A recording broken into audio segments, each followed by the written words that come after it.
Hello, everyone, and welcome to English Pod. My name is Marco. I'm Amira. Hey, Amira, how are you today? I'm doing great. What about you? I'm doing pretty good. I'm excited about this lesson that you have for us today.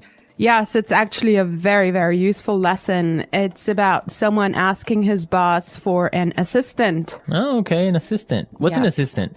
Well, it's someone who helps you with your work around the office. Okay, great. So let's listen to this dialogue, and when we come back, we'll take a look at all the interesting and useful vocabulary that you'll find.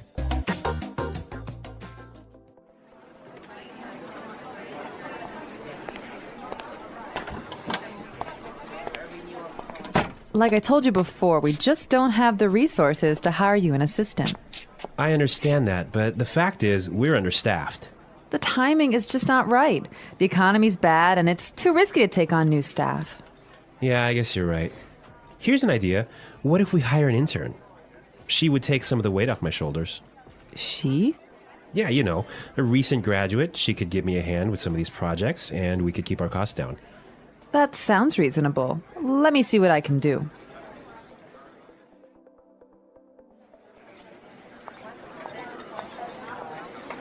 Tony, I'd like to introduce you to your new assistant. Okay, great. Let's meet her. Hi, I'm Adam. Oh, hi, I'm Tony. And we're back. Tony. He's surprised, huh? Yeah, he's, I don't know why, though, he's surprised. I think we should talk about that a little bit later. Yes, for now, let's look at some interesting vocabulary and phrases here. Marco, I know you've chosen one for us. Yeah, the first one that I want to take a look at is resources. Resources. Resources. Resources. And that means, in this text, basically money. Right. So the office doesn't have enough money. Okay. I've chosen another interesting word for you, and that's understaffed. Understaffed. Understaffed. Understaffed. Now, understaffed means that they don't have enough people working there. They don't have enough workers. Right. They don't have enough employees. Perfect. Okay. The next one is timing is just not right. The timing is just not right. The timing is just not right. The timing is just not right. Okay, let's listen to how we can use this entire phrase in a different situation so then we can understand what it means. Let's listen.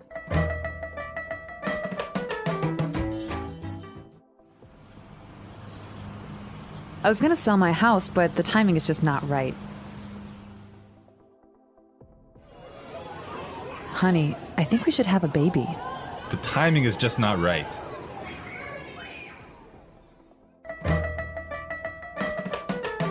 Okay, great. I guess that makes it clear. Yes, actually, it's very obvious that it means that it's just not a good time. Right. Perfect. Yeah. I have another interesting phrase for you, which is weight off my shoulders. Weight off my shoulders. Weight off my shoulders. Weight off my shoulders. So, to take weight off my shoulders is another way of saying to help me with my work or to take some of my work away from me. If you have a lot of things to do and I come and help you, that means that I took some of the weight off your shoulders. Yes. Let's look at the next phrase that we have here, and it's give me a hand. Give me a hand. Give me a hand. Give me a hand. Okay, now this is not literal. It's not that I'm gonna give you somebody's hand, right?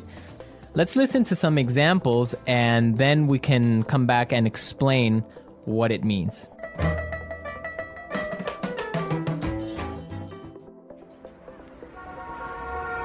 Can you give me a hand with these boxes?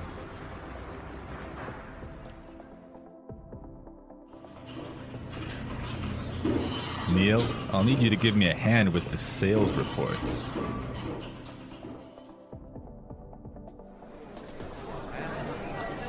Here, let me give you a hand with your suitcase.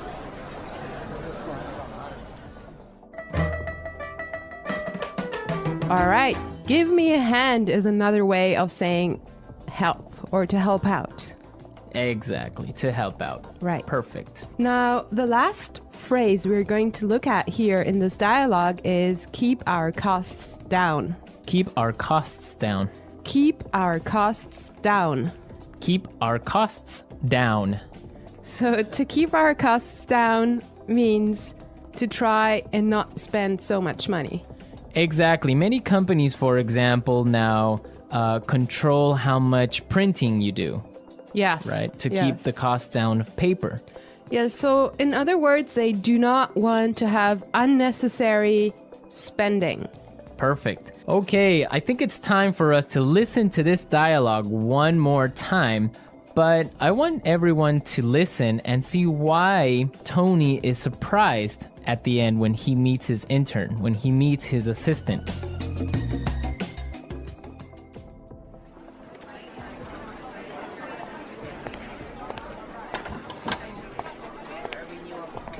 Like I told you before, we just don't have the resources to hire you an assistant.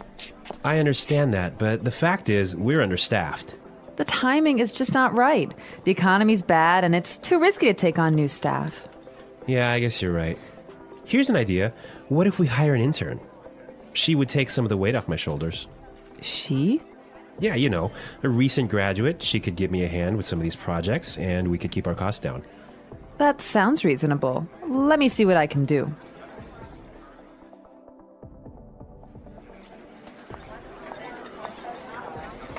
Tony, I'd like to introduce you to your new assistant. Okay, great. Let's meet her. Hi, I'm Adam. Oh, hi. I'm Tony. Well, Marco, I think that Tony was really surprised because he was kind of hoping to have a female intern. Yeah, I think that's exactly what he was expecting. Maybe this guy is a little bit sexist. He thought that an intern should be a girl, but instead he got Adam. Exactly, and it looks like Adam is really big and really tall because he's got that deep voice. Right. An intern, Marco, do you want to elaborate on that? Working at a company with a very low salary or sometimes no salary at all, but what you're gaining is experience and you're learning a lot of things. Everyone who has been an intern or had an intern knows that sometimes they are not treated all that well. Sometimes they just serve coffee or they have to do paperwork. Or like photocopying things. Exactly. Yeah. But some internships are really, really cool, and some are really good experiences for learning. Yes, definitely. Actually, I know a friend of mine. She used to work as an intern in one of those really big companies, and she told me that she has gained so much experience doing that. Yeah, I mean, even if you don't get paid, the experience that you get is really good, and that just opens doors for maybe getting another job, or sometimes the interns get hired by the company to stay because they do such a good job. Yeah, I think that's mostly the case, huh? Yeah, that happened to me once. I started working as an intern, and after 3 months, I was hired by the company, so it does happen, believe me. So you did a good job. Yeah, of course. All right, folks, we're out of time today. I hope that you enjoyed our lesson. And we'll be back tomorrow with another really cool and really interesting lesson from EnglishPod. Don't forget to come to our website at englishpod.com where you'll find some really great and interesting resources to help you learn and improve your English even more. Yes, you should definitely do that. And Marco and I would love to receive your comments and suggestions that you can leave on our community forum. But for now, it's time for us to say bye.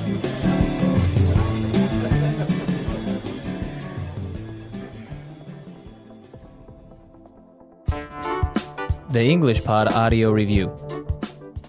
Listen to the meaning, then say the vocabulary word.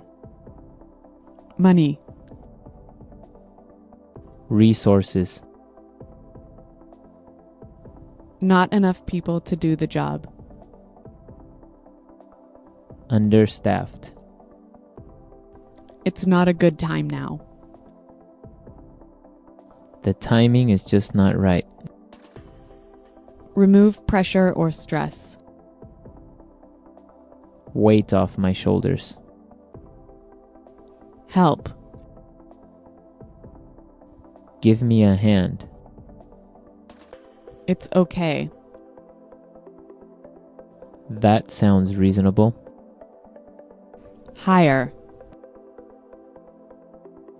Recruit. Working too much. Overworked. Not enough people to do the job. Short-staffed. Reduce spending. Cut costs. Having too many employees. Overstaffed. Let's try that faster. Working too much. Overworked. Remove pressure or stress. Weight off my shoulders. Having too many employees. Overstaffed. Reduce spending. Cut costs. Hire. Recruit. Money. Resources. It's okay. That sounds reasonable. Not enough people to do the job. Understaffed. Not enough people to do the job. Short-staffed. Help. Give me a hand. It's not a good time now. The timing is just not right. Now say the word and hear it in a sentence. Resources. We would like to use more resources to increase our sales. Resources. We don't have enough resources to start a new project. Resources.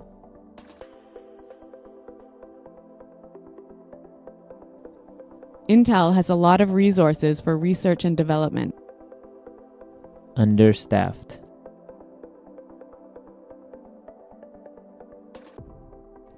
Hospitals in poor regions of Africa are understaffed.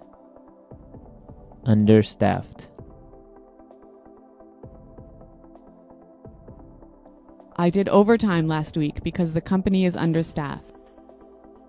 Understaffed.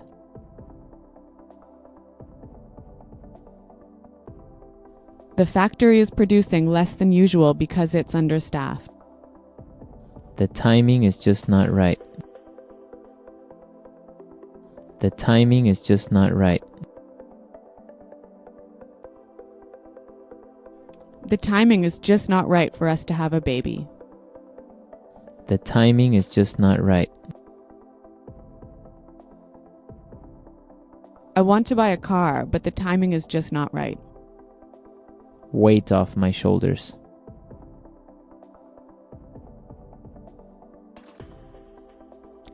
Could you help me plan the party? That would really take some of the weight off my shoulders. Weight off my shoulders.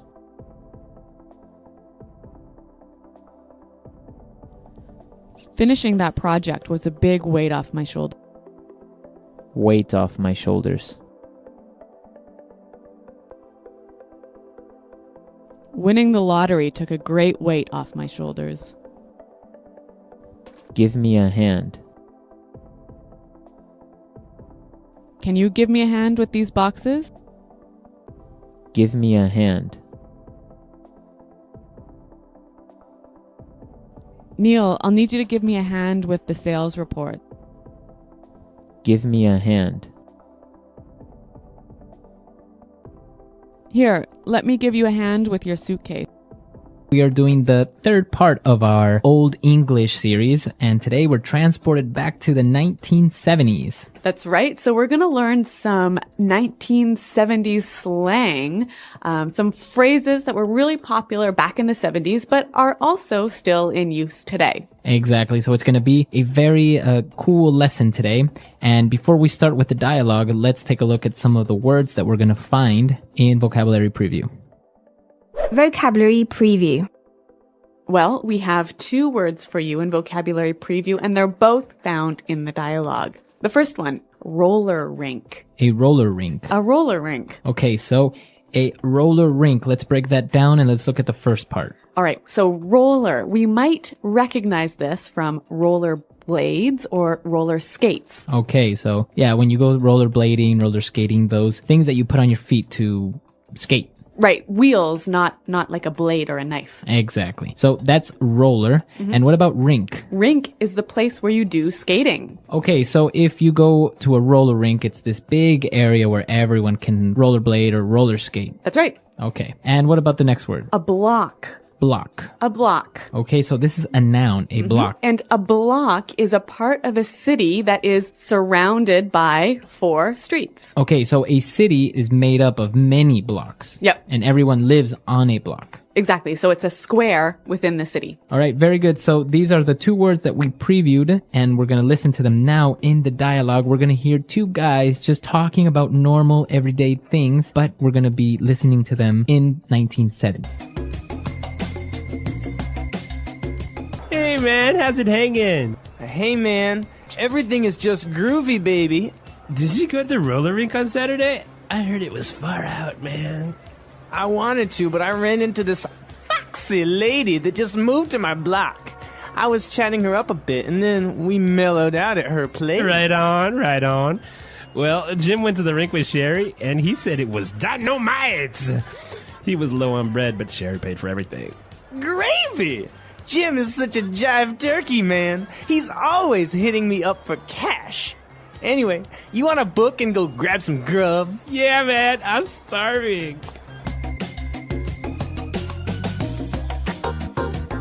Okay, groovy dialogue. Yeah, really nice, huh? All right, so some interesting language in here. And like we said, it sounds a bit strange, but a lot of this is still used today in modern English. So why don't we look at some of these words in Language Takeaway? Language Takeaway. All right, on Language Takeaway today, we have the first word, far out. Far out. That was far out. To be far out. Okay, so it's just another way of saying Cool. cool. That Yep. was nice. Yep. It was really cool. So they went to the roller rink. It was far out. It was really cool. But the other guy couldn't go because he saw a foxy lady. A foxy lady. Okay, foxy lady. So basically, a foxy lady is a really good looking or sexy woman. Right. Commonly, you would hear some men refer to a attractive woman as a fox. Okay, so foxy lady. Now, Okay. Marco, can we say a foxy man? No, this is a phrase that you would only use for women. Okay, so foxy lady. Foxy lady. So after he met up with the foxy lady, they both just decided to mellow out at her place. To mellow out. To mellow out. Okay, so mellow out. What does this mean exactly? Basically, just to relax. Right, so to relax, to take it easy. To mellow out. So what did you do on the weekend? Oh, nothing. I just stayed at home and mellowed out. Okay. All right, and so the response to that was... Right on. Right on. Right on. Right on, right on. And so basically they're saying, okay, good, I agree. Yeah, this phrase, you can say as good, yeah, that's nice, or you can also say it as, well, correct, I agree. So why don't we listen to some examples of how we can use this word in other situations? Example 1. Right on. You got a high score. That's amazing. Example 2. You got the job? Right on. Example 3. Jenny was right when she told me she thought Rick was no good for me. I should have listened to her. Okay, so I think that's pretty clear. We can see how it means correct or also, okay, good. All right, right on. And now we also have another word that's similar to far out. He said gravy. Gravy. Gravy. Gravy. Now, if you look it up in a dictionary, it's going to tell you something else, right? Okay. Gravy is a sauce you put on meat. Right. But in this case, we say gravy is cool. It's nice. Yep. Right? So gravy. That was gravy. Now, finally, at the end of their conversation, they said, wanna book. Okay, let's book. Book. So, to book as a verb. Yeah, interesting verb. It basically means to leave a place quickly. Okay, so we have to book. The police are coming. Right. Or, I gotta book, guys, I'm late. So book, to leave quickly, to leave suddenly. Yep, and that word is used quite commonly today, isn't it? Yeah, it's used among like younger people. You would say, yeah, let's book. This party is dead. Okay, great. So there's a lot of pretty cool phrases in this dialogue, pretty groovy phrases. Yeah. Why don't we hear them again in context?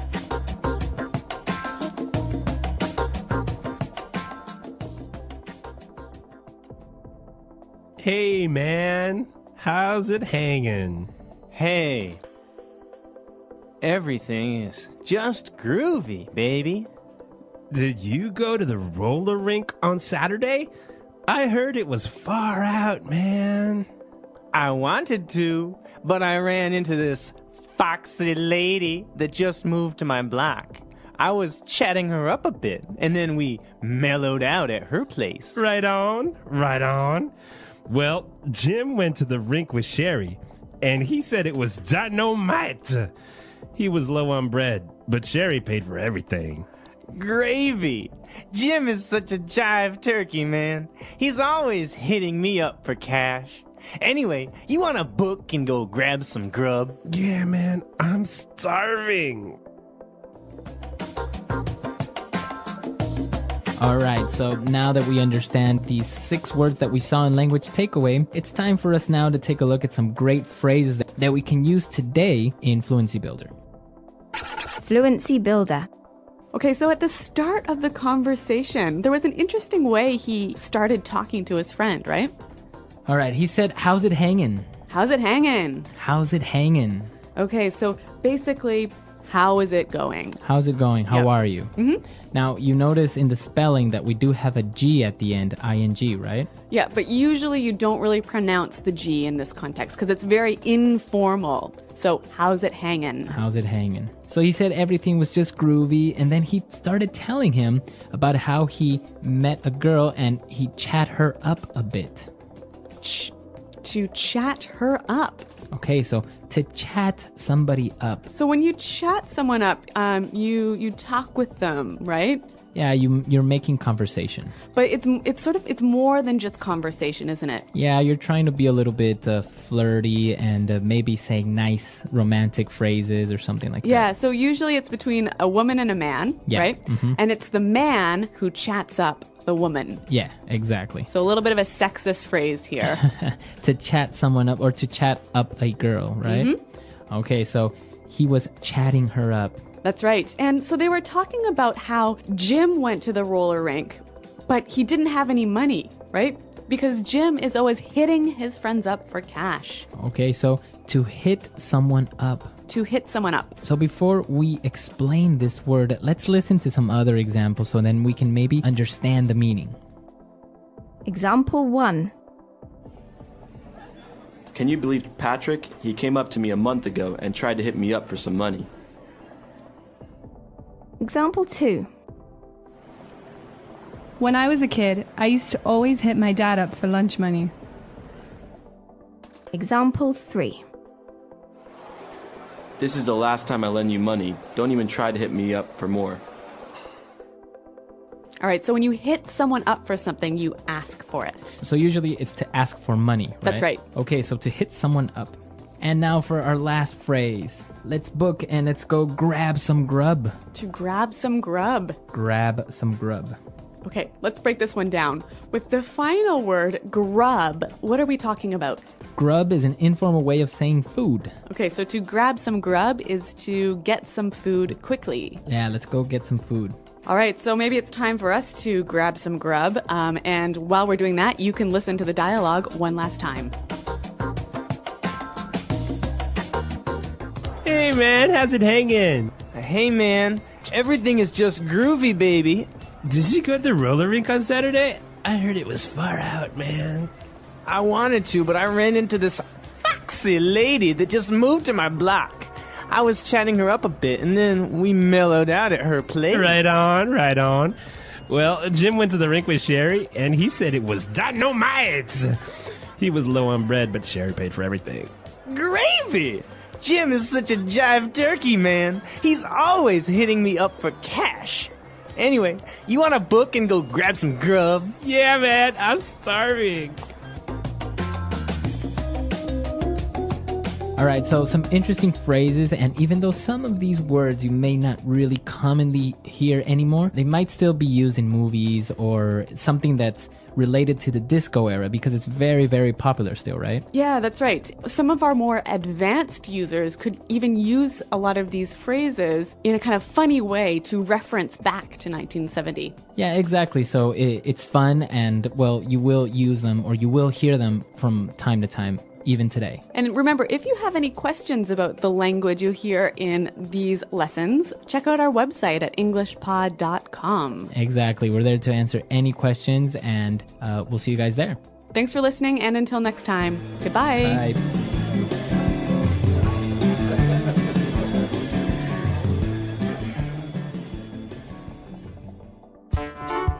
The English Pod Audio Review.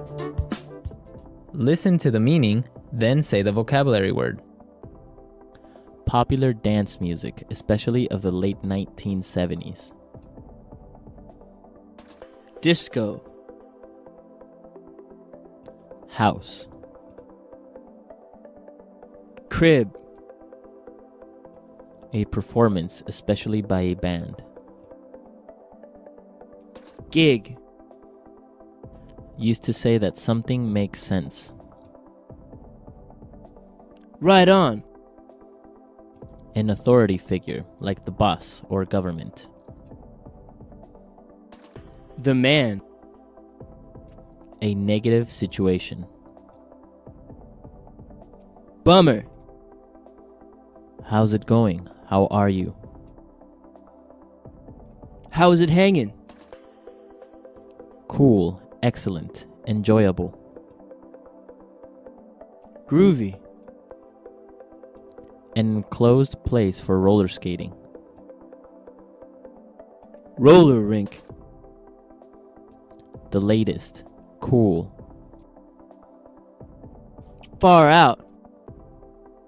Sexy, attractive. Foxy. Part of a neighborhood surrounded by 4 streets. Block. Talk informally to a person you're attracted to. Chat someone up. Relax. Mellow out. Money, informal and old-fashioned. Bread. All right, cool. Gravy. A person who is unreliable or irresponsible. Jive turkey. Ask someone for money. Hit someone up for. Leave quickly. Book. Food, informal. Grub. Let's try that faster. A person who is unreliable or irresponsible. Jive turkey. Used to say that something makes sense. Right on. Food, informal. Grub. Popular dance music, especially of the late 1970s. Disco. Part of a neighborhood surrounded by 4 streets. Block. An authority figure, like the boss or government. The man. A negative situation. Bummer. Leave quickly. Book.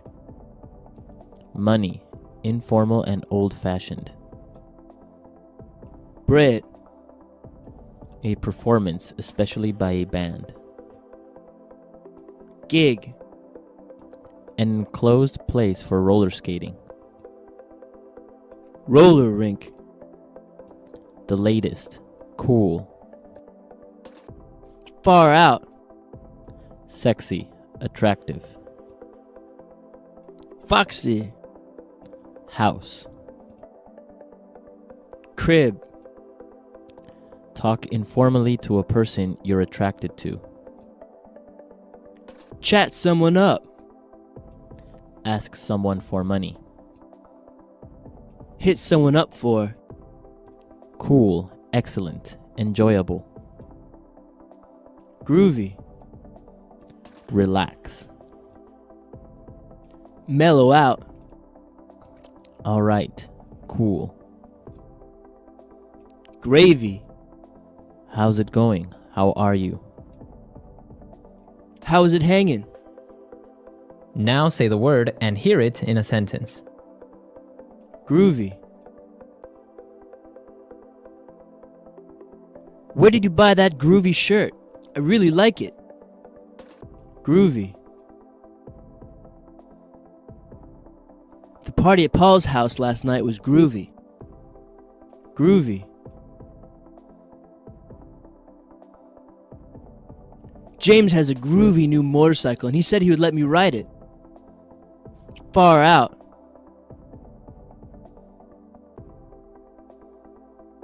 I went to the cinema and saw the new Star Trek movie. It was far out. Far out.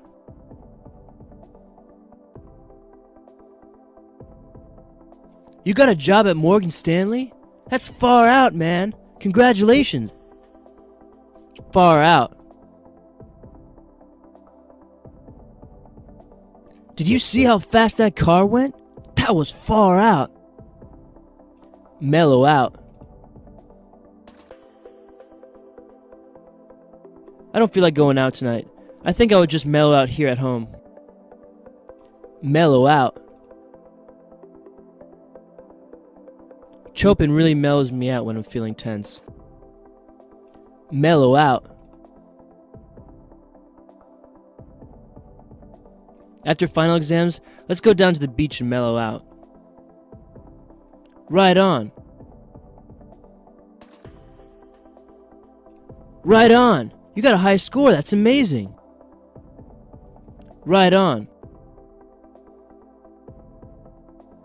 You got the job? Right on. Right on.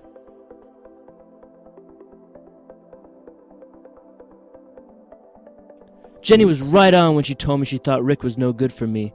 I should have listened to her. Book. This party is really boring. Let's book and go to another bar. Book.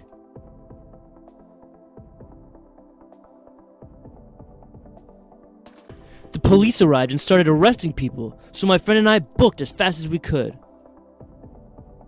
Book.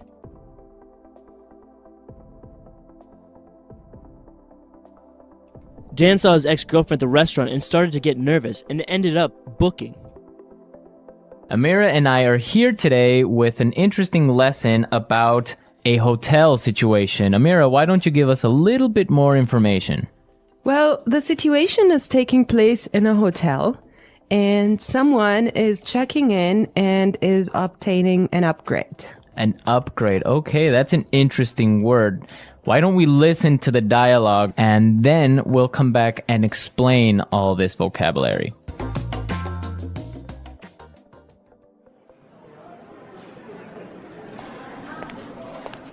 Good afternoon. What can I do for you? I'd like to check in, please. I have a reservation under the name Anthony Roberts. All right. Roberts. Oh, Mr. Roberts, we've been expecting you. And here is your key card to the presidential suite. But there must be some mistake. My reservation was for a standard room. Are you sure? Let me double check.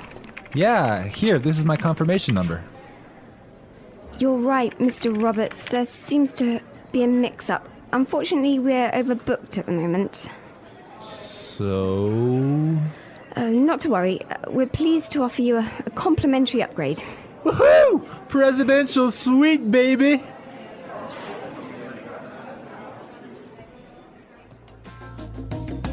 Okay, everyone. That is nice, huh? Yeah, the guy is really excited that he's gonna get the presidential suite. Yes, there's some interesting phrases and vocabulary items here, and I know, Marco, you want to talk about some of them. Right. The first one, and this is really useful for all of our listeners who travel a lot. This phrase will come in handy, and it is, I have a reservation under the name. Under the name. Under the name. Under the name. So before we explain this phrase, let's listen to some examples on how it is used in other situations, and then we'll come back and give you more information.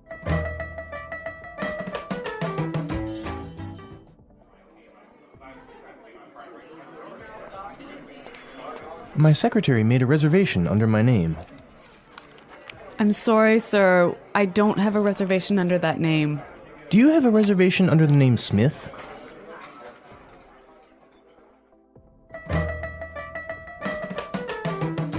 All right, some really good examples there on how we could use this phrase in other situations, but just in case, let me explain it real fast. Under the name means that when you go to the restaurant or a hotel and you tell them your name, they know that you are the person that they have been expecting. They have been waiting. Yes.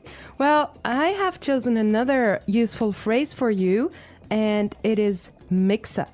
Mix up. Mix up. Mix up. There seems to be a mix up. Before we talk about this phrase, let's listen to some examples of how it is used.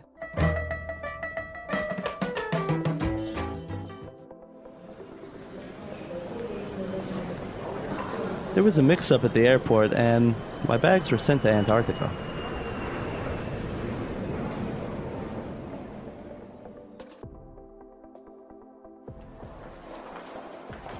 I'm sorry, sir. There's been a terrible mix-up.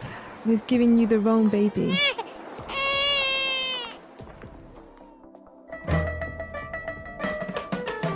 Okay, that was useful and funny. Yeah, that's the baby situation. Oh my God, imagine that happening. Yeah, I know. Well, guys, so a mix-up is a confusion or a misunderstanding. Mm-hmm.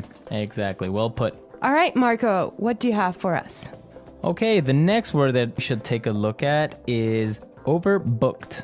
Overbooked. Overbooked. Overbooked. What does that mean?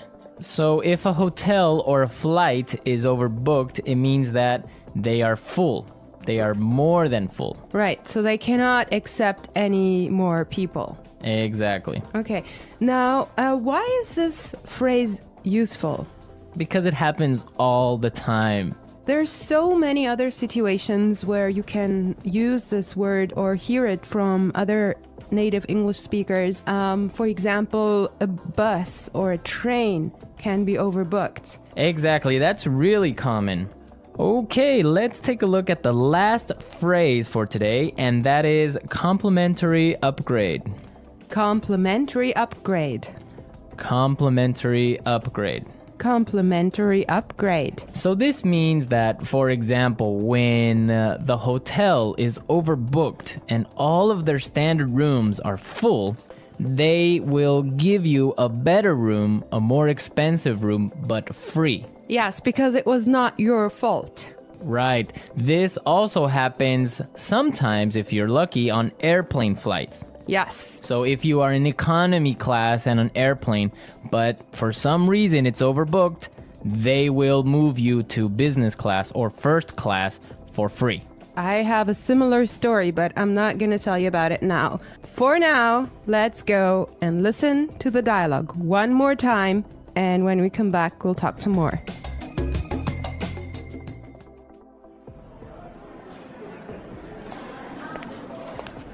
Good afternoon. What can I do for you? I'd like to check in, please. I have a reservation under the name Anthony Roberts. All right. Roberts. Oh, Mr. Roberts, we've been expecting you. And here is your key card to the presidential suite. But there must be some mistake. My reservation was for a standard room. Are you sure? Let me double check. Yeah, here, this is my confirmation number. You're right, Mr. Roberts. There seems to be a mix-up. Unfortunately, we're overbooked at the moment. So... Not to worry. We're pleased to offer you a complimentary upgrade. Woohoo! Presidential suite, baby!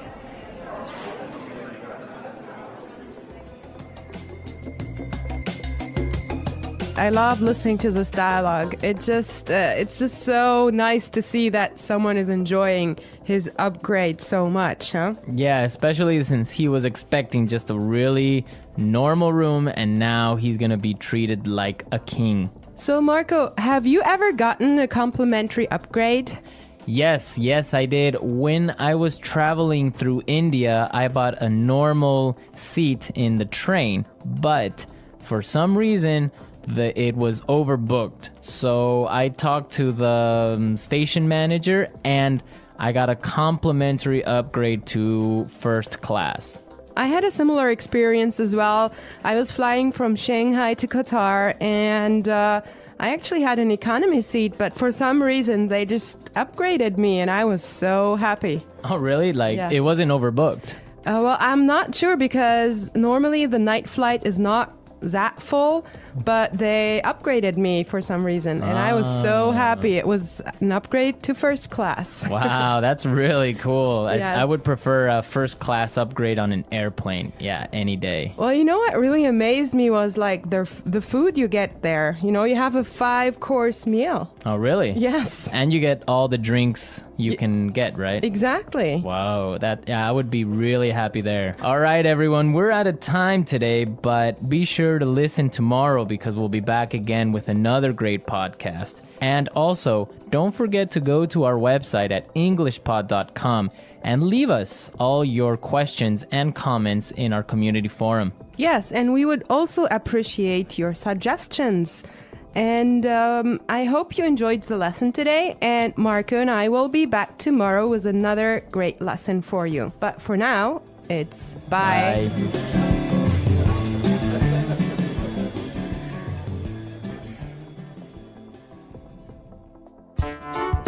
The English Pod Audio Review. Listen to the meaning, then say the vocabulary word. Check in.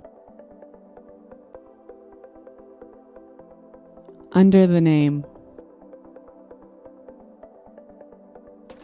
Reservation. Confirmation.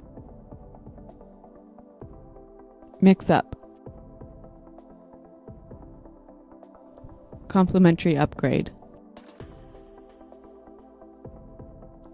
Overbooked.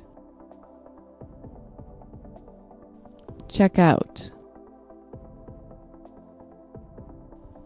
Booking. Concierge. Deluxe room.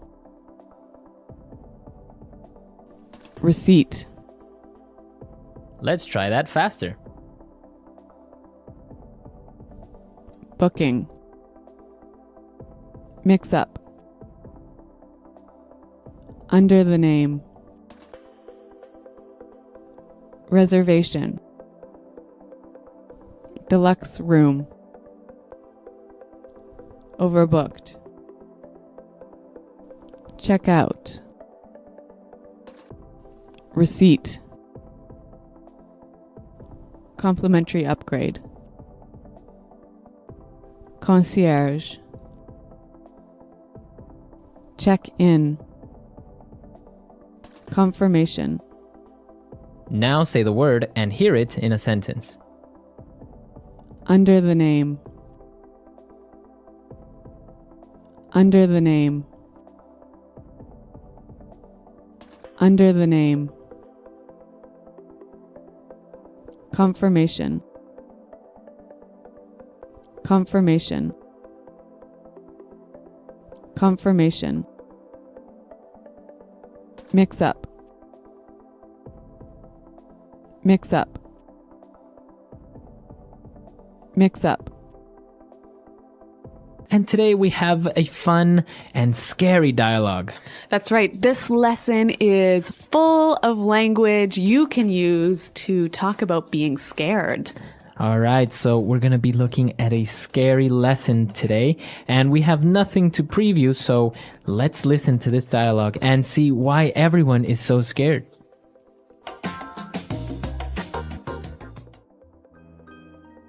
Eddie, why are we at this scary-looking mansion? It's like ultra spooky. I told you already, Shabby. The owner of the house says there's a ghost haunting his house, so we have to go in and investigate. I don't like this. Come on, guys. Stop being such cowards. It's a mystery and an adventure. This place gives me the creeps. Seriously, guys, let's get out of here. I'm getting goosebumps just being here. Shabby is a scaredy cat. That laugh came from this room. Let's go and check it out.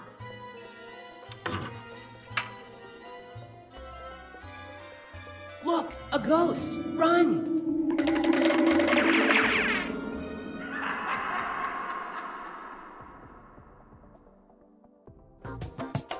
Well, that sounds really scary, but actually it kind of reminds me of another TV show. Very similar to another TV show, but it's different. Okay, but some interesting language that you can use to talk about things that are scary. So why don't we look at that now in Language Takeaway? Language takeaway. So let's start with the very first line of our dialogue. Shabby described the mansion to be ultra spooky. It's ultra spooky. Spooky. So, okay, we've got two interesting words here, ultra and spooky. Now, spooky is scary, right? It's a little bit scary. It maybe makes you feel a little bit uncomfortable, or maybe it makes you feel a little bit scared. Okay, so not very scared. Not super scared. But ultra spooky. So ultra is another way of saying super or very or really spooky. So if it's ultra spooky, then it's very scary. Okay. All right. So our next word, they said that in the house there is a ghost haunting the house.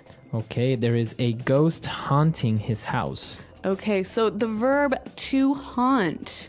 Okay, to hunt. So the ghost is coming to the house frequently and not letting them live in peace. When a ghost haunts something, it visits it often and scares it. Exactly. Now, they were all afraid and they didn't want to go in, and so Wilma called everyone cowards. Stop being such cowards. Cowards. So a coward. A coward is a person that's not brave. A person who's scared of everything. Exactly. So they were being cowards. They were afraid. So that's why they didn't want to go in. Well, speaking of being afraid, Shabby said, I'm getting goosebumps. Goosebumps. To get goosebumps. All right, to get goosebumps. Now, goosebumps, it may sound a little bit strange, but it's very easy when you're scared or maybe you're cold. The skin on your arms or on your back, it gets a little bit bumpy. So your skin looks like chicken skin. Exactly, chicken skin. And that's actually how we call it in Spanish, chicken skin. But this is goosebumps, so I guess it's kind of similar. A goose? Yeah, same idea.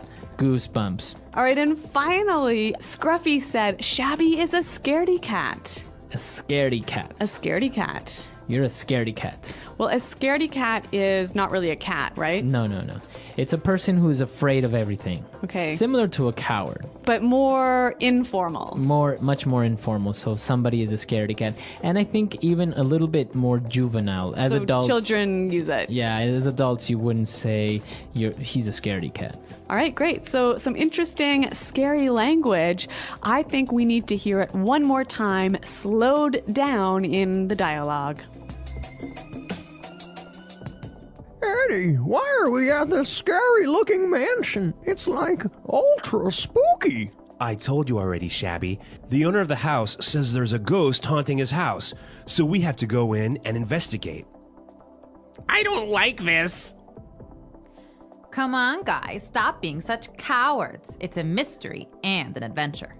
This place gives me the creeps. Seriously, guys, let's get out of here. I'm getting goosebumps just being here.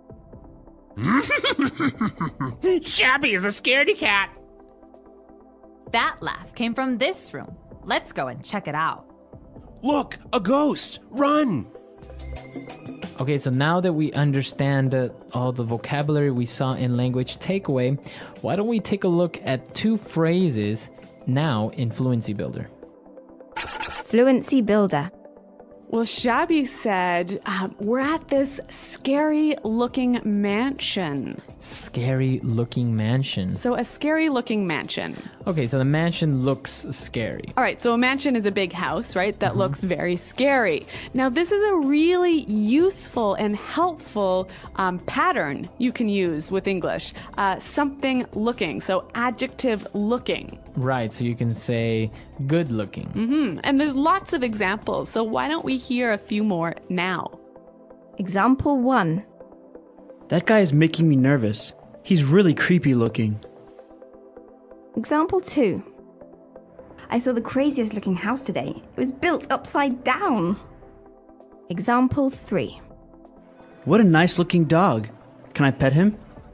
All right, great examples, and now we know how we can combine looking with different adjectives. Our next phrase, Shabby said, this place gives me the creeps. All right, gives me the creeps. To give someone the creeps. So if something gives you the creeps, it makes you feel uncomfortable and scared. Maybe scared, maybe nervous. Okay, so why don't we give some examples? I could say, hey, Marco, see that guy over there? He keeps looking at me. He's giving me the creeps. Okay. Or I can say, clowns give me the creeps. Oh, that's right. You're afraid of clowns. I am afraid of clowns. Okay. They give me the creeps. All right. Well, it's a really helpful, useful phrase to use when you're talking about being afraid. Now, why don't we listen to the dialogue one final time?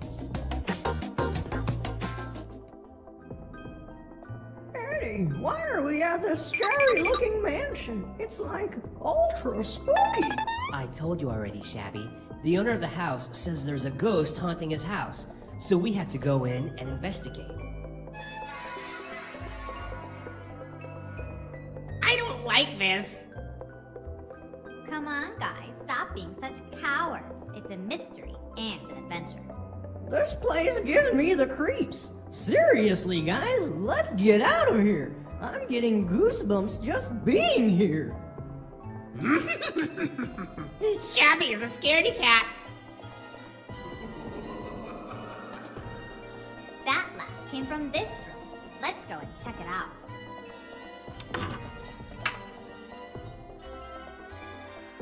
Look, a ghost! Run!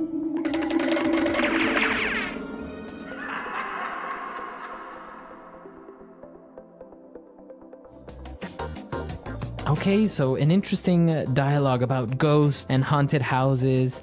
So what do you think, Erica? Do you believe in ghosts? Have you ever seen a ghost? No, I totally do not believe in ghosts, but I understand that you disagree with me. Well, I've experienced strange things, but I don't know if it was a ghost or an alien. I don't know. It could have been anything. An alien. An invisible alien. Okay. So what happened? Well, once I was having dinner with my parents, and we had a table, and on top of the table there was a glass full of water. And all of a sudden it started to move across the table, and then it started to spin while it moved. So was there an earthquake or something happening? No, nothing. We were just, the only thing on the whole table that was moving was that, and we all just kind of stared at the glass moving, and we didn't know what to do. And then my mom started kind of giggling, a nervous laugh, and we really didn't know what happened. Now, I understand that in Latin America, people are more superstitious. They believe more in ghosts, right? Exactly. In Latin America, people are very superstitious. They believe in ghosts or in spirits, or we have a lot of urban legends about, like a leprechaun that lives under a bridge, or, somebody's grandma that comes and haunts them or visits them at night and stuff like that. So yeah, Latin American people are very superstitious in this sense. Yeah, I think in Anglo countries it's a little bit less common to say that you believe in ghosts. Like maybe inside you think ghosts are true, but you wouldn't really tell people that. Right. I think the difference would be that you have a different type of superstition. Like people are afraid of black cats. Right. Or the floor or the number 13. Yeah, or opening your umbrella in a house. Exactly. Yeah. So because they consider it to be bad luck, but not because something like a ghost or an alien is going to come out and eat them. So listeners, why don't you tell us what you think about ghosts? Are people superstitious in your country? Do they believe in ghosts? Come to our website, englishpod.com, and let us know, and we'll see you guys there. Well, thanks for downloading, and goodbye. Bye.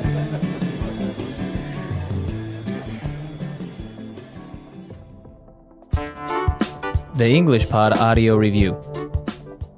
Listen to the meaning, then say the vocabulary word. Make someone scared and uncomfortable. Creep out. Very disturbing or frightening. Chilling. Unable to be explained by science. Supernatural. Strange and a little frightening. Spooky. Extremely scary. Terrifying. Frightening in appearance. Scary looking.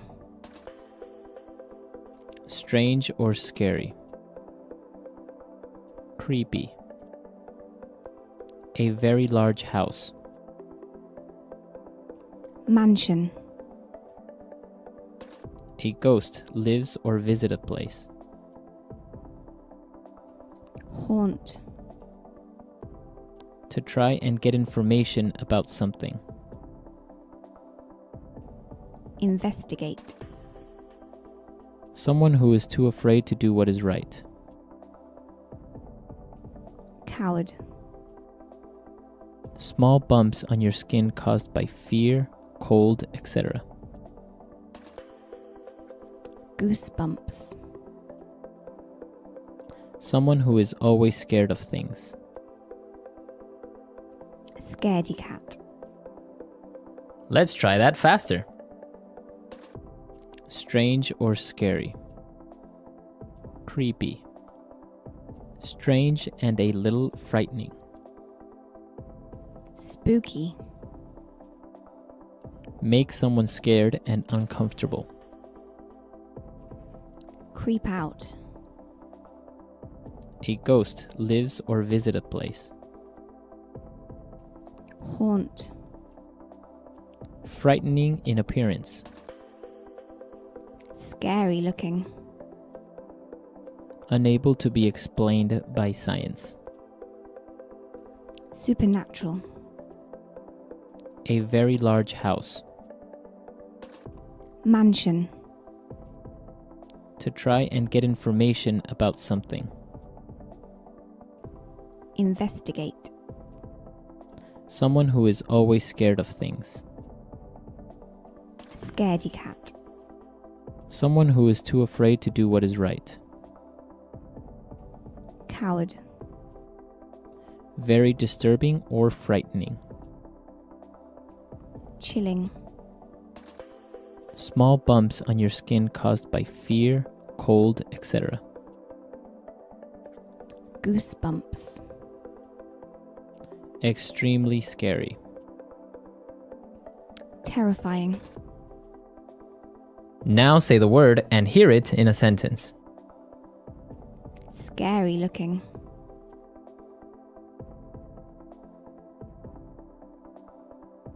That guy is making me nervous. He's really creepy looking. Scary looking.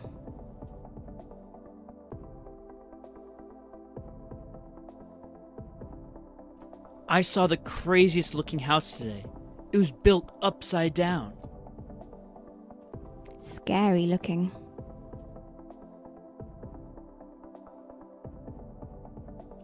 What a nice looking dog. Can I pet him? Spooky.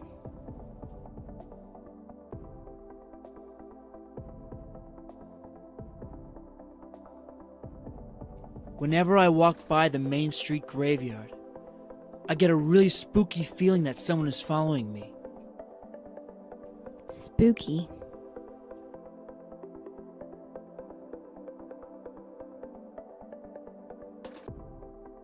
Why don't you sleep over at my house this weekend?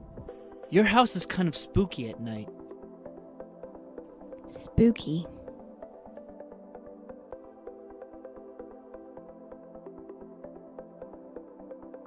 That was so spooky! The TV turned on while I was out of the room.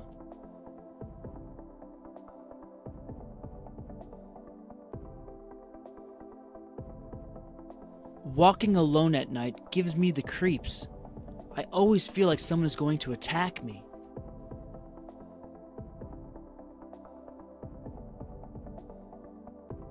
Mr. Crane gives me the creeps whenever he tries to touch me.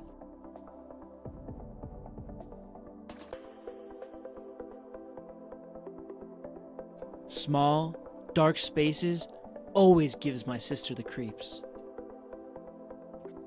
Goosebumps.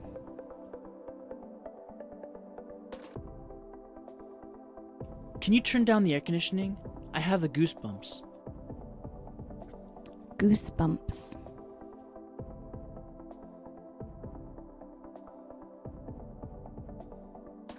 When I think about how the murderer lived near my house, I get goosebumps. Goosebumps. Do you get goosebumps when you watch scary movies?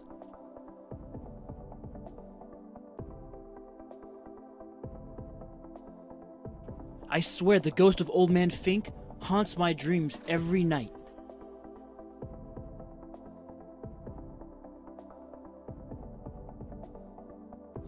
David told me that there's a ghost that haunts the 7th floor of this hotel.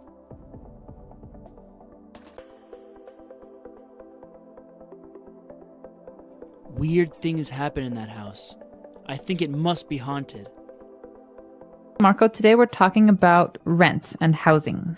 Right, we're actually going to be moving. We're going to be going to a new apartment or a new house. And so we're going to look at all the words related to this because sometimes it can be a real hassle, right? It can be really difficult. Absolutely. Well, you love moving, right? You were telling me how much you love moving your stuff and negotiating a new lease. Well, I like the negotiation of the lease, but not the moving aspect. I don't think anyone likes moving. Actually, I do like it at times because then you can just throw away so many things that you have no need for and you wouldn't throw away unless you moved. So let's go check out today's dialogue to find out what happens to the characters.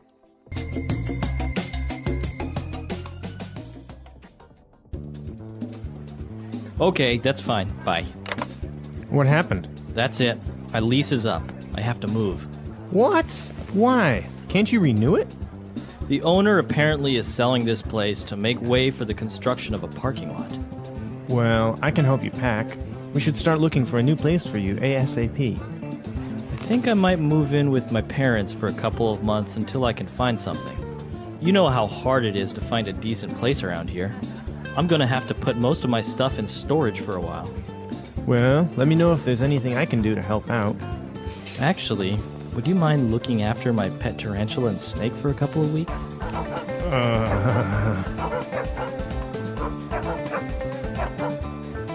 Sure. All right, we're back. So, well, it's not much of a big deal. I guess if you have your parents nearby, you can just move back in with your parents. Easier said than done. True. We'll get to that in a little bit, but let's take a look at the words that are used today in Language Takeaway. Language takeaway. All right, so this first one is an important one because generally when you're looking for a house or an apartment, there are two things you can do. You can buy a house or you can lease a house or apartment. Mm-hmm. So lease here, Marco. It's basically to rent, right? Mm-hmm. It's a contract where you agree to pay a monthly or a quarterly fee for using that house or apartment. So do you own your apartment or do you lease it? No, mine, I lease. Yeah, I am I do not a too. homeowner yet. Right. So owning a home is a lot more expensive at one kind of period where you have to just pay in and you have Right. maybe a mortgage. But leasing is just a monthly fee, like you said. So in this case, they had to leave because their lease was expired. Exactly. So you can, at the end of a lease, do one of two things. You can stop and you can find a new apartment, or you can renew your lease. All right, and that's our next word. To renew your lease basically means to continue. To continue. And this is actually a good word because it can be used with any contract, because really a lease is a kind of contract. And so I can say, I renewed my job contract. Or maybe a magazine subscription. Yeah, You so- renewed your magazine subscription. It's a way of saying that you've committed to paying for the next 6 months or 1 year. Okay. Well, and after that, as we said, the person decided to move in with the parents. So move in. Move in, well, we can say he moved his car. He put it in a different place. But to move in is actually to change houses or to change apartments. And you're literally moving your things in, you're moving your clothes in, you're moving into a new home. So you're living in a new place. So in this case, this person is going to live with the parents. Move in. All right. And our next word is when you have to move, you have to pack.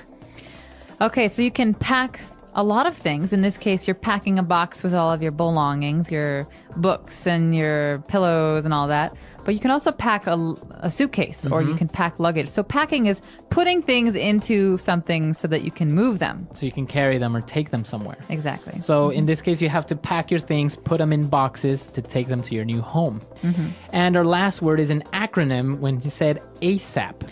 All right, snap. Come on, ASAP, Marco. ASAP. Describe this for us quickly. All right. So ASAP is an acronym for as soon as possible. Okay, so you often see this in the office on envelopes or emails. Right. So please respond ASAP, ASAP. This means please respond right away. As soon as you can, as soon as possible. All right, so 5 great words that we've just taken a look at. Let's listen to our dialogue again, and we'll be right back. Okay, that's fine. Bye. What happened? That's it. My lease is up. I have to move. What? Why? Can't you renew it? The owner apparently is selling this place to make way for the construction of a parking lot. Well, I can help you pack. We should start looking for a new place for you ASAP.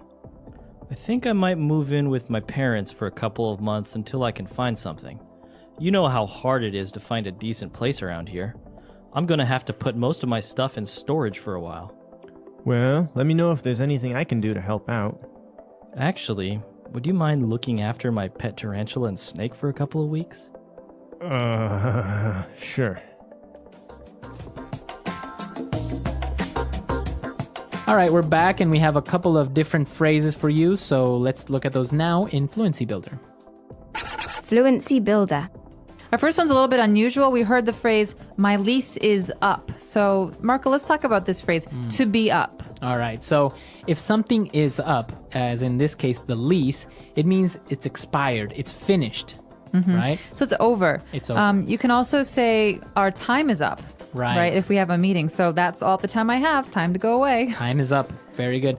So it's always related to time or maybe a contract, as in this case, or your lease is up. So it means over or finished. All right, so moving on to our second phrase.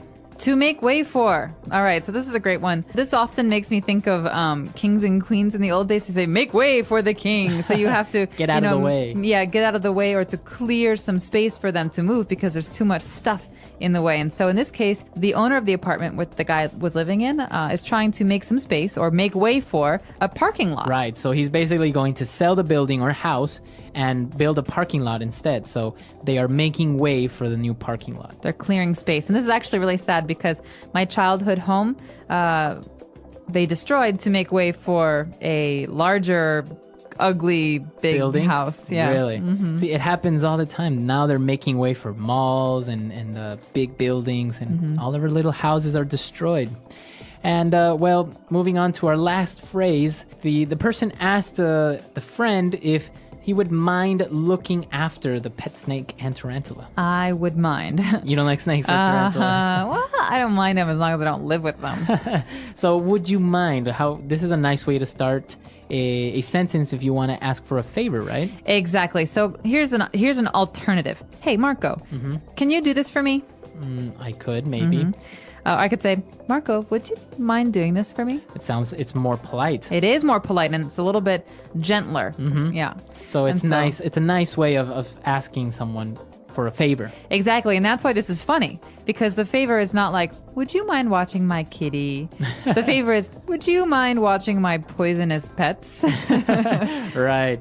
All right. So would you mind it? But in the end, the person agreed. So it works, right? It does work. So would you mind, so listeners, would you mind listening to today's dialogue one more time at its normal speed before we come back to you and talk more about renting an apartment?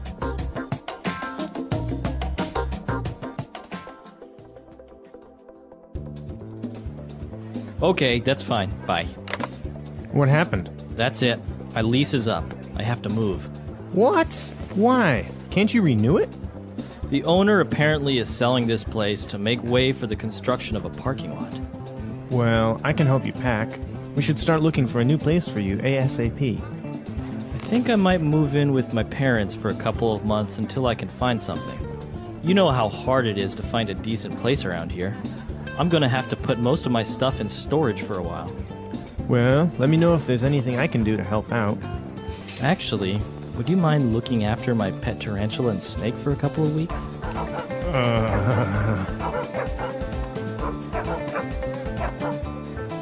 Sure.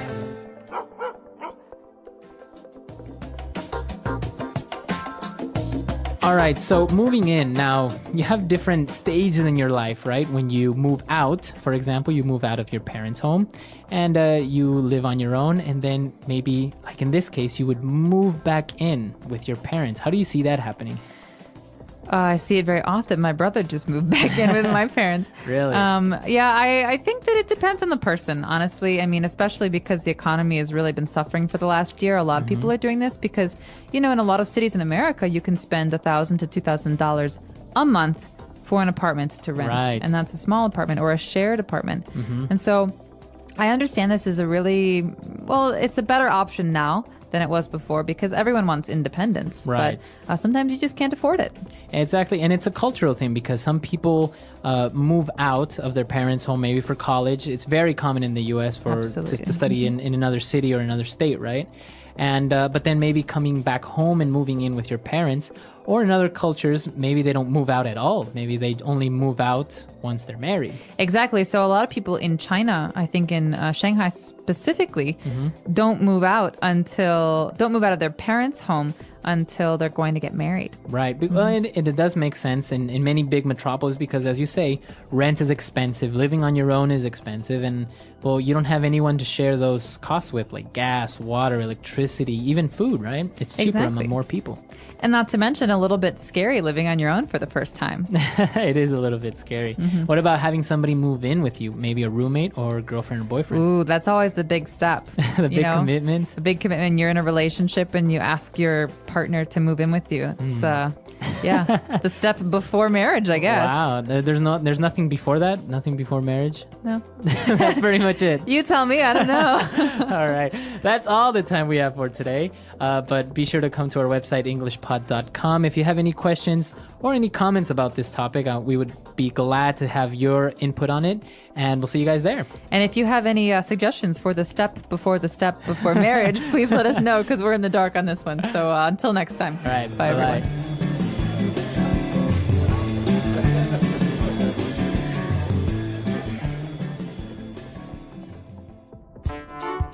The English Pod Audio Review. Listen to the meaning, then say the vocabulary word. A contract granting use of property. Lease. To cause something to continue to be effective. Renew. Wrap up. Pack. To put articles in a case or container for moving. Pack. A building or an area. Place.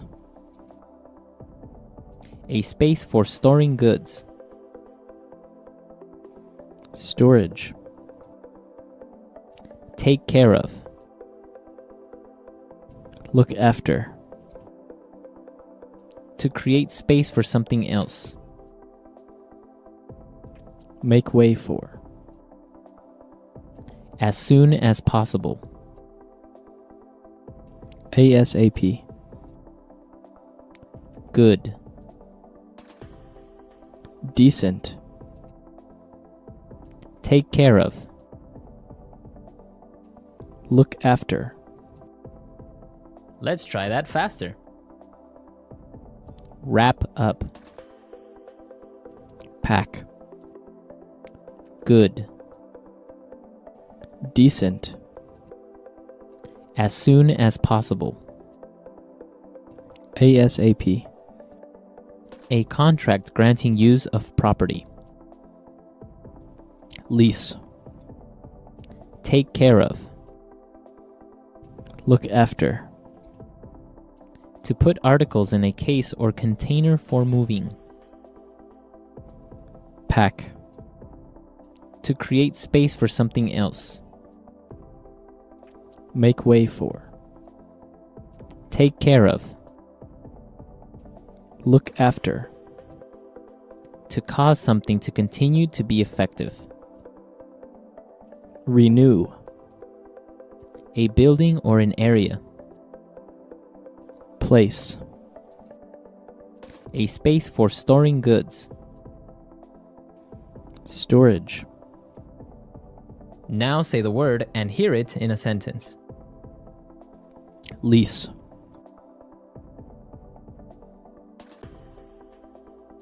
We are only leasing the apartment for 1 year. Lease.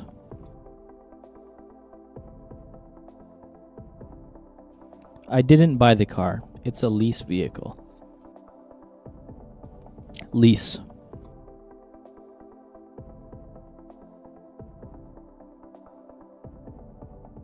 According to your lease, you'll have to pay a fine for destruction of property.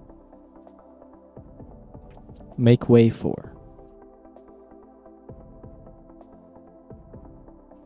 Make way for the king. Make way for.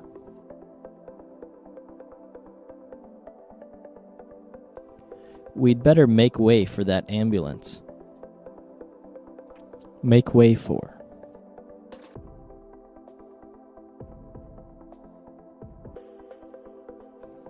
The company reduced its stock to make way for the new products. ASAP.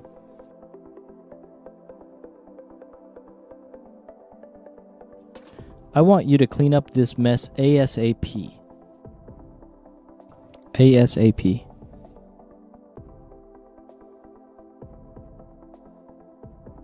Get back to me ASAP about the details of the deal.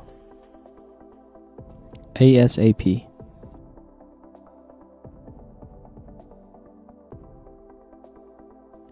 If we don't finish this project ASAP, we could be fired. Decent.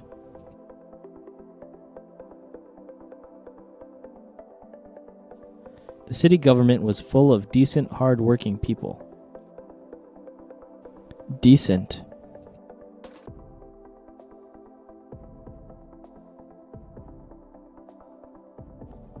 The car is decent enough. It gets me from point A to point B. Decent.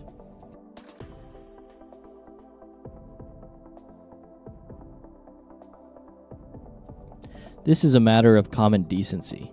You should really apologize for your behavior. Look after.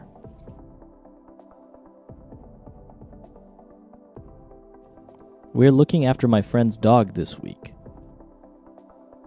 Look after. Can you look after my daughter while I'm away? Look after.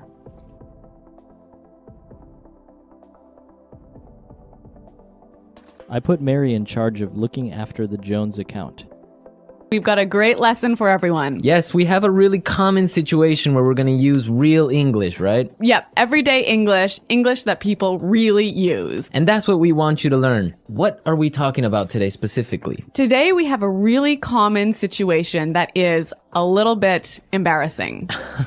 All right, an embarrassing situation. So let's listen to the dialogue for the first time, and it's going to be kind of fast. Yeah, but don't worry if you don't understand everything, because after 10 minutes, you'll understand everything. Perfect. All right, let's listen.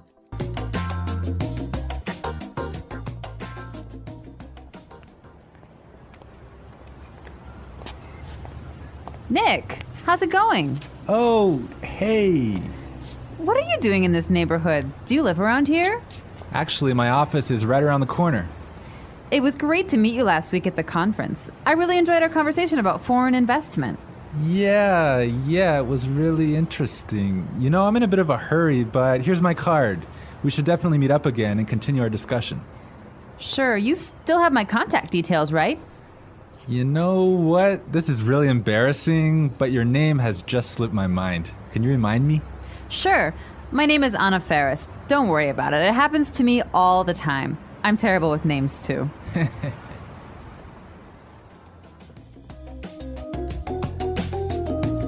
Wow, Nick forgot her name.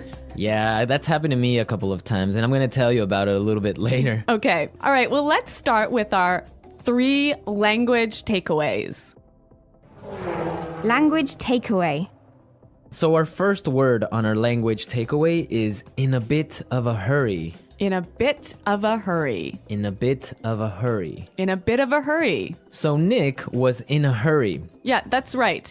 This is a great phrase. So let's listen to 3 examples of how you can use this phrase.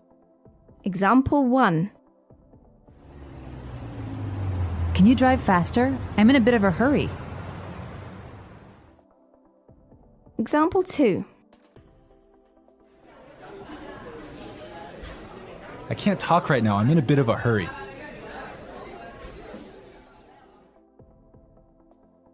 Example 3. I'm in a bit of a hurry, so I'll check these files later. Okay, so it's clear now. Basically, it means that you don't have time. You're moving really quickly. Okay, perfect. Now let's look at our second language takeaway word, and it's contact details. Contact details. Contact details. Contact details. So what are your contact details? Basically, this is the information you can find on your business card. All right, so we have like our name, our telephone number, your email address, perhaps your mobile phone number. So all the useful information so people can get in touch with you. Yep, so people can phone you or email you. Okay, so contact details. Great. Okay, so our third word is slipped my mind. Slipped my mind. Slipped my mind. Slipped my mind. So this is a funny phrase. It's kind of strange, right? Yeah, slipped my mind. It sounds very weird. Exactly. Okay, so now we're going to listen to 2 examples of this phrase. Try and see if you can figure out what it means. Example 1. I'm sorry I forgot to respond to your email. It just slipped my mind. Example 2. Don't you know what day it is today? Oh, it's your birthday. It completely slipped my mind. So slipped my mind is like, I forgot. You forgot something. So accidentally. Right. Okay, great. Now it's time for putting it together. Putting it together. All right, Erica, why don't you tell our listeners what putting it together is? Well, putting it together helps you put language together. It helps you be more fluent by knowing how words fit together. Great. So let's look at our first phrase today, and it's around here. Around here. Around here. Around here. So this is like close by. Close by, right. Yeah. I can say, for example, is there a bank around here? Yeah. So that's, is there a bank close to here? Exactly. Now, this phrase around here, we can change it a little bit and it means something a little bit different. Right. I could say, Marco, there's a great restaurant right around the corner. Right, and that would mean there is a great restaurant on the other street. Yep. Or around the corner. Yep. Great. Or we have another example. We can say around there. Around there. Right. So for example, I can say Los Angeles is a great city. I used to live around there. So you used to live near Los Angeles. Exactly. All right. It's a really good phrase and it's really common. Yeah. Now our next phrase and putting it together is terrible with. Terrible with. Terrible with. Terrible with. So we have a couple of examples that will show you how this phrase works. Example 1. You're terrible with numbers. You can't even remember your own telephone number. Example 2. I'm terrible with directions. I'm always getting lost. Example 3. I'm terrible with faces. I can never remember what people look like. Wow, I understand that. I'm also terrible with numbers. I can barely add 2 plus 2. Well, yeah, I guess not everyone is a numbers person. Yeah. I'm terrible with faces. I sometimes forget what people look like. Really? Yeah. Uh-oh. So I think it's time now for us to listen to our dialogue a second time. Okay, this time the dialogue will be a little bit slower. Right. So try and listen for some of the words we've just talked about. Nick, how's it going? Oh, hey. What are you doing in this neighborhood? Do you live around here? Actually, my office is right around the corner. It was great to meet you last week at the conference. I really enjoyed our conversation about foreign investment. Yeah, it was really interesting. You know, I'm in a bit of a hurry, but here's my card. We should definitely meet up again and continue our discussion. Sure. You still have my contact details, right? You know what? This is really embarrassing, but your name has just slipped my mind. Can you remind me? Sure. My name is Anna Ferris. Don't worry about it. It happens to me all the time. I'm terrible with names too. So it's more clear now. You can understand a lot better, right? Yeah, that's true. Great. So now it's time for us to take a look at Fluency Builder. Fluency Builder. So with Fluency Builder, we take some very simple phrases and show you how you can be more fluent or how you can Sound more native. Yeah. Great. In the beginning of the dialogue, Anna said, Nick, how's it going? Yeah, this is a great phrase. It sounds really, really natural. You know, sometimes I hear students say, how are you? Or how are you doing? Those are 2 great phrases, but this one sounds really, really natural. It just sounds more casual. Yeah, let's listen again to that phrase from the dialogue. How's it going? How's it going? Great. So next time that you find a friend on the street, you can just say, hey, how's it going? Yeah. So Marco, have you ever forgotten someone's name? Yeah, it's happened to me a couple of times. And actually, the most embarrassing situation was that I forgot a family member's name. A Yeah. family member's name. We had like a family reunion and there were a lot of aunts and uncles and cousins that I hadn't seen in a while, and I just forgot one of my uncle's names, and I was... Uh-oh, that's pretty embarrassing. Yeah, So what did you do? Well, I had to ask one of my other cousins. I'm like, hey, who is that guy? He's like, oh, that's Uncle John. I'm like, oh, man, I totally forgot. Yeah, so it was really embarrassing because I didn't know what to call him, so I just called him Uncle because I didn't know his name. Hi, Uncle. Yeah. Oh, yeah. So when that happens to me, when I'm in a business setting, sometimes what I do is I ask for someone's card. Ah, yeah, that's the good technique. Yeah, or sometimes I might ask them to write down their email. Because usually their full name is spelled out on their email address. So that's my trick when I've forgotten someone's name. That's a good trick, and I guess a lot of our listeners can take your advice on that.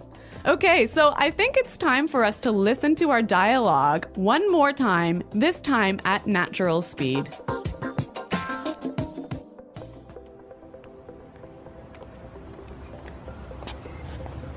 Nick, how's it going? Oh, hey. What are you doing in this neighborhood? Do you live around here? Actually, my office is right around the corner. It was great to meet you last week at the conference. I really enjoyed our conversation about foreign investment. Yeah, it was really interesting. You know, I'm in a bit of a hurry, but here's my card. We should definitely meet up again and continue our discussion. Sure, you still have my contact details, right? You know what? This is really embarrassing, but your name has just slipped my mind. Can you remind me? Sure. My name is Anna Ferris. Don't worry about it. It happens to me all the time. I'm terrible with names, too. Well, I hope that you've all enjoyed our lesson for today. And remember to check out our website at englishpod.com, where you can find a lot of other resources and you can leave all your questions and comments. Yeah, Marco and I are always on the site, so we're happy to answer all of your questions. Exactly. So now it's time for us to say goodbye. Bye.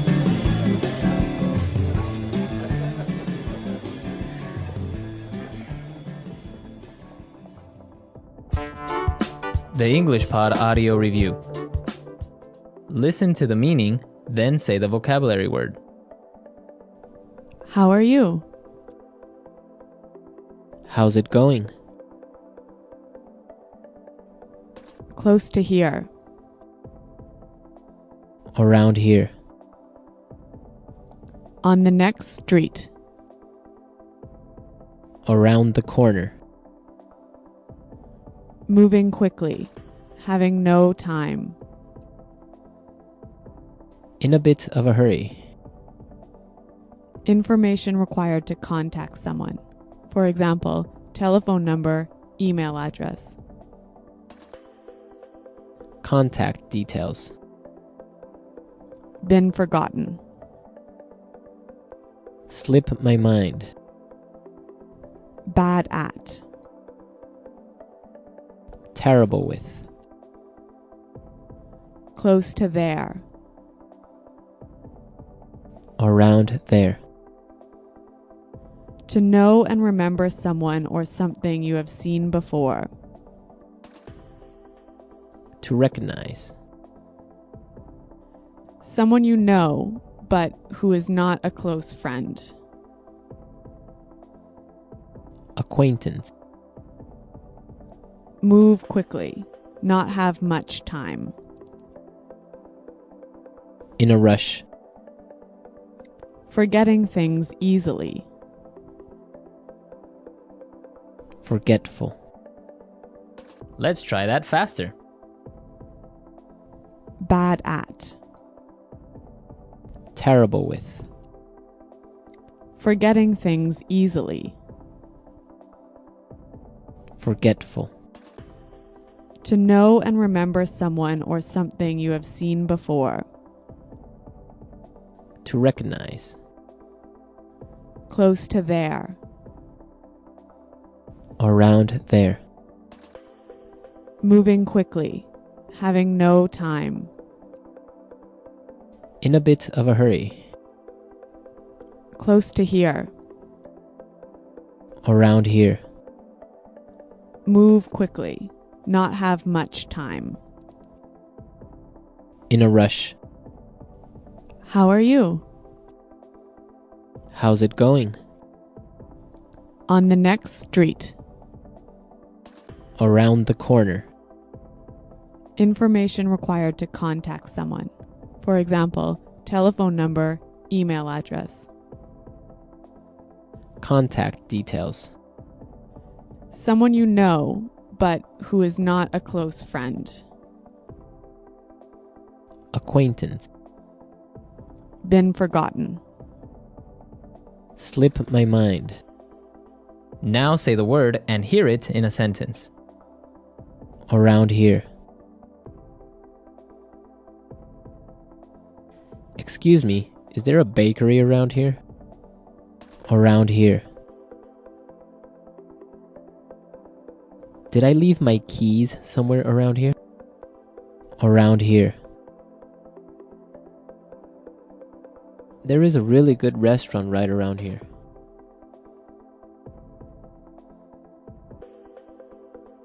If you are looking for a bank, there is one right around the corner. You can find a parking space right around the corner.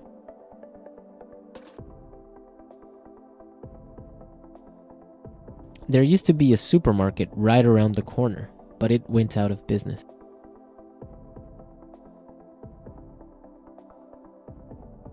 I'm in a bit of a hurry now, so I will talk to you later.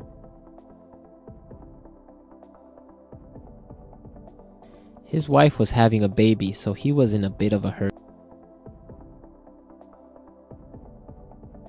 Can you drive faster? I'm in a bit of a hurry. Contact details.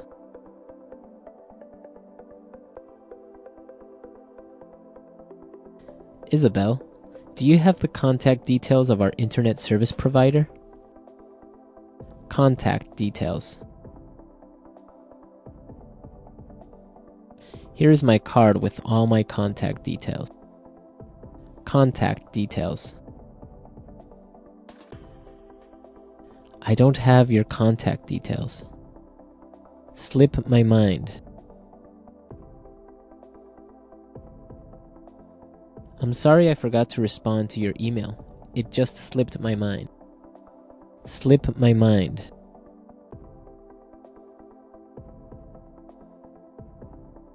I forgot I had a dentist appointment this afternoon. It must have slipped my mind. Slip my mind. I'm sorry I forgot your birthday. It completely slipped my mind. Terrible with.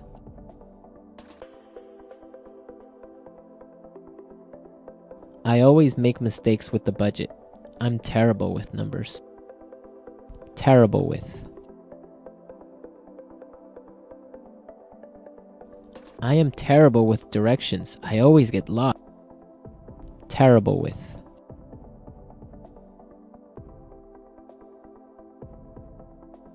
Every time I turn on the computer, something happens. I'm terrible with technology.